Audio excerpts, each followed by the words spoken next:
Á 700 manns sóttu borgarafund á NASA í kvöld vegna efnahagsástandsins. Fjölmiðlar voru gagnrýndir fyrir að hafa brugðist eftirlitshlutverki sínu í aðdraganda fjármálakreppunnar.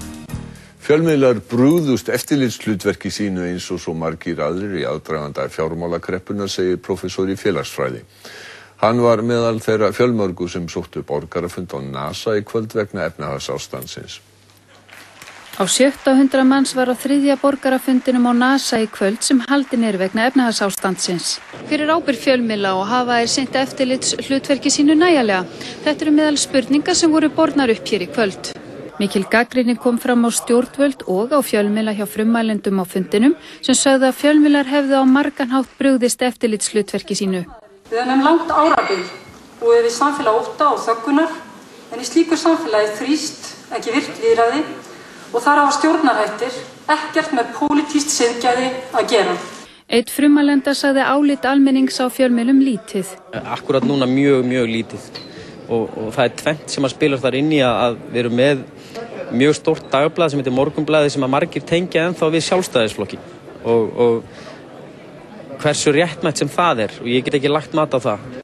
Svo eru margir sem að líta á Fréttablaðið sem einhvern baugsmiðil, það eru margir sem líta á ríkisútvarpið og sjónvarpið sem miðil ríkisstjórnarinnar og þá ertu með afskaplega fátt eftir sem telst á svona frjálst á okkar mælikvarða. Prófessor í félagsfræði og kennari í fjölmiðlafræði við Háskóla Íslands segir að fjölmiðlar hafa á margan hátt brugðist í aðdraganda fjármálakreppunnar. Það er augljós mál að það var mjög margir brugðist. Fjölmiðlarnir hafa sannarlega brugðist. Á nokkru leyti eins og hér hefur komið fram, þá stafar það af skorti á sérfræði þekkingu innan fjölmiðlana. Fjölmiðlar voru harðlega gagnrýndir á stappfullum borgarafundi í gærkvöld og vændir að vera málpípur ríkisstjórnar og kaupahæðana. Fjölmiðlar voru harðlega gagnrýndir á fjölmennum borgarafundi í gær. Þeir voru sakaðir að fara blindandi eftir spám greiningardeilda og hafa verið eins og blaðafulltrúar ríkisstjórnar og eða kaupahæðana. Guðný Helga Herbertsdóttir hlýddi á frummælendur og fyrirspurnir úr sal.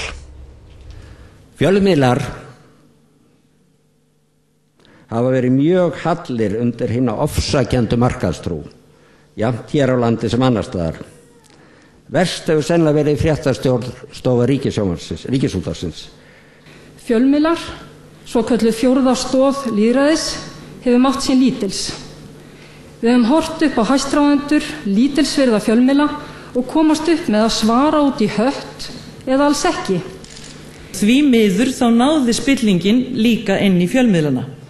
Dæmin sanna og flestir vita að eigendur einkamiðla hafa skipt sér beint og óbeint af ritstjórn. Ég get sagt 3 lýsingarorð íslenska fjölmiðla sem á við í flestum tilfellum. Sjálfhverfir, meðvirkir, yfirborðslegir. Það bara rosalega mikið tepruskapur ríkjandi hérna í fjölmiðlunum.